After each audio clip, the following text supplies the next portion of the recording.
Well, a very good evening. Thanks for clicking on to Vogan's European Outlook. Hope everybody is well and enjoying the festivities at this moment in time. Um, Certainly, there's a lot of interesting things going on around the world at the moment with regards to extreme heat, and we're going to get a little sampling of that over the next few days here in the UK.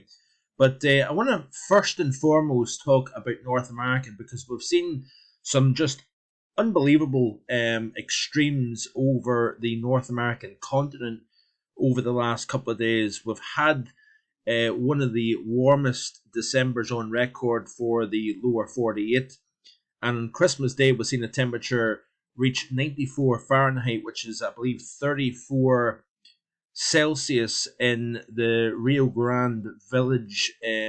So the Rio Grande Valley of South Texas seen a temperature of 94 Fahrenheit or 34 degrees Celsius, and that is the hottest Christmas Day, I believe, on record for the lower 48. That very morning was seen a temperature at Rabbit Kettle reach in Western Canada, reach a temperature of minus 51.1 Celsius or minus 60 Fahrenheit.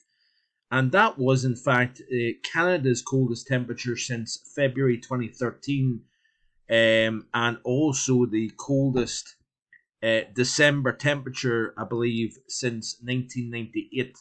So the very same day was seen exceptional cold over Western Canada versus exceptional warmth over the southern plains of the United States. And of course, we've seen plenty of cold weather over the hard and central portion of Europe in particular. So Germany and Poland, for example, the core of the cold, of course, extending in the southern portions of Norway, Sweden, and Finland.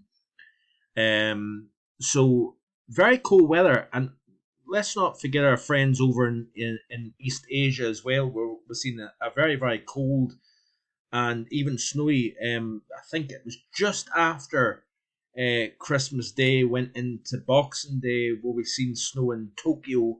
I believe that's the case. I might be mistaken on that, but definitely there was snow in Tokyo, and we've seen temperatures in the mountains, for example, of parts of Japan, North and South Korea, temperatures into the minus 20s and minus 30s. Some local records, we've seen temperatures as low as the mid minus 40s in China near the Russian border. So plenty of cold as well as warmth across the northern hemisphere at this moment in time. I just wanted to take this video in particular and look at the global setup here as it stands, where we stand in terms of the amount of available warmth that remains over the northern hemisphere, but there is still some fairly significant, pools of cold air within the mid latitude pattern as well. And of course, as we go forward into the middle and particularly the second half of winter, some aspects start to change. The atmosphere starts to change as the winter season matures and progresses. I think there was a lot of residual warmth that was built up within Earth's atmosphere after the autumn season. Of course, we had a very, very warm autumn across parts of the UK and parts of Europe as well. And is that having a little bit of a lag effect in terms of the cold really getting going? I'm not sure about that because we've seen a heck of a lot of cold over parts of Europe. It definitely has been a cold start to winter. Really not that far away from where we are here in the UK. It's really just been a few hundred miles to the east of the British Isles. We've seen some very, very noticeable and significant cold. But it's going to be interesting as we press through January, see where the Madden Julian oscillation takes us, for example. The stratosphere, I'll probably spend a little bit more time looking at the stratospheric polar vortex. There's always a video that I managed to mess up the words. But that wouldn't be a Vogan's European Outlook without messing up something, of course. But it's going to be interesting to see how, as we progress through the winter, exactly what takes place. But I wouldn't get too bogged down on the fact that we're going to start to see the temperature rise significantly over the next 48 to 72 hours. We could be talking about temperatures as high as 17 Celsius in parts of Norfolk in the next couple of days. And the reason why is we've got areas of low pressure that's going to be tracking to our northwest. So they're going to be running from the mid-Atlantic up towards the Norwegian Sea, staying to the west of the UK, so therefore we stay in the warm sector as these areas of low pressure pass to our northwest. And of course, with each area of low pressure passing, it basically scoops up increasingly warm air from the mid-Atlantic and drives it northwards into to the UK. So we're going to have a look at that. But this is, in fact, the GFS global temperature anomaly across the planet for the course of today. So this is, of course, Monday, 27th of January or December. That's number 2. Very warm, interestingly enough, across Alaska. Why would that be the case when we're seeing high pressure, northern blocking, starting to kind of build over Alaska, and that's kind of poking its way up into the Arctic region. And that's something maybe we need to keep an eye on as we go forward. Of course, we've had the Greenland block.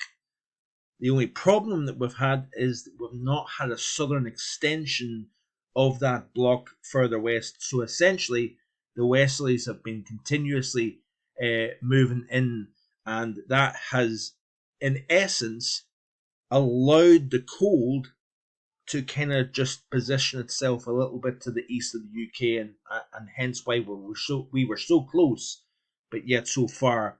But there is still plenty of cold air. If you notice, Norway, Sweden, Finland, into Western Russia, into the central portion of Europe.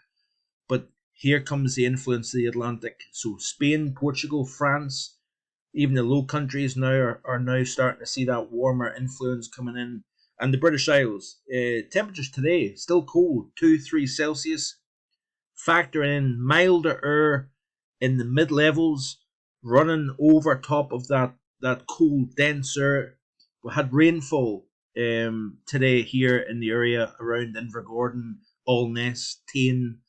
Became a skating rink. It was pretty atrocious actually trying to move a lorry or hooking into a trailer when you've got a sheet of ice under you. So that was quite challenging today actually. But the warmer air is moving in. Like I said in the live stream yesterday, riding over top of that cold air, eventually that warm air will mix down to the surface and erode that cold pool at the surface here.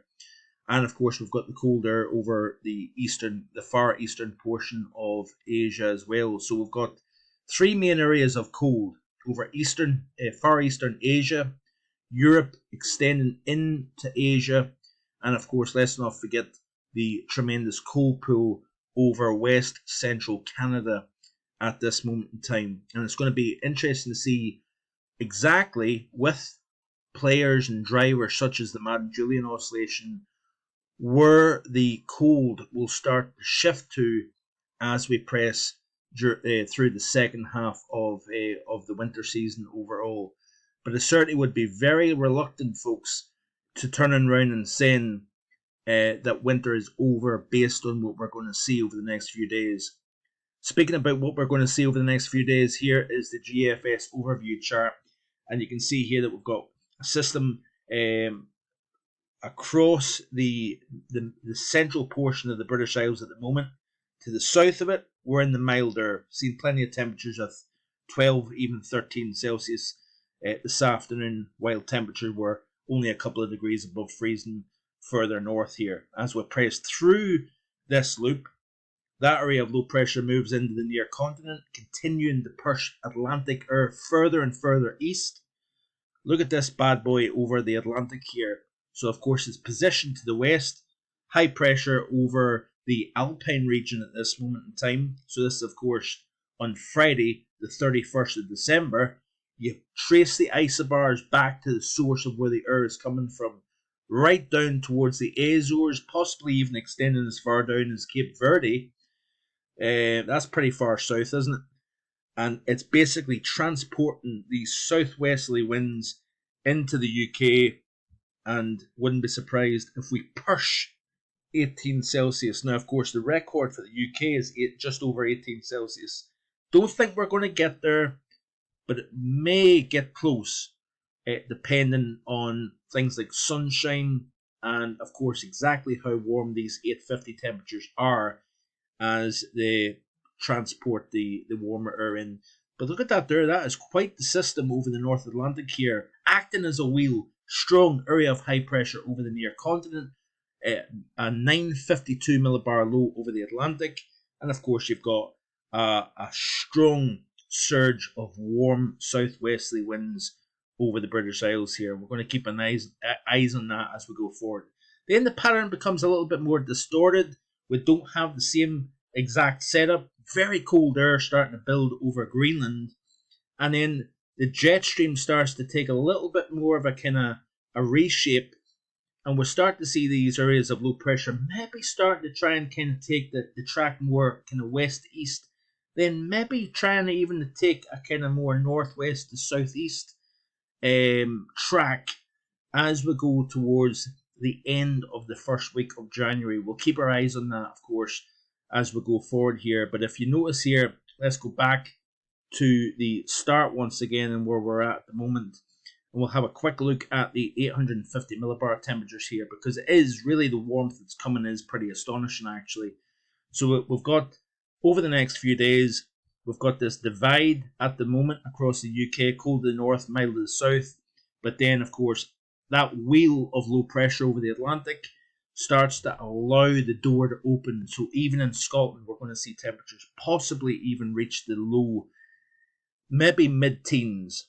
We might get some Föhn effect over the Grampians. We'll maybe start to melt some of that snow over the Grampians, and look out places such as Aboyne, Ballater, Dyce Airport to the northwest of Aberdeen. Could even see some warmth reaching these areas as well here, but it's really as we press towards the end of December, towards the New Year's Day period, and we've got temperatures 10 Celsius at 850 millibars over northeast portions of Scotland, which is crazy stuff for this time of year, and that can bring record-breaking temperatures. But you notice here, like I said, as we press into the new year, the pattern becomes a little bit more distorted. Keeping our eyes closely on that, because we could start to see maybe possible intrusions of colder air coming back in from the north here. And of course, when you've got all the cold air and the pools of cold over the mid-latitudes, once you start to change the shape of the upper air pattern, that cold air may try to make an approach back at the UK once again. So we'll keep our eyes on that here. And then, as you can see here, look at this here for Monday the 10th of January. 1 mile run. Again, caution is required, but very cold air, bitterly cold air over Scandinavia. We've got warmer air lifted north over the North Atlantic.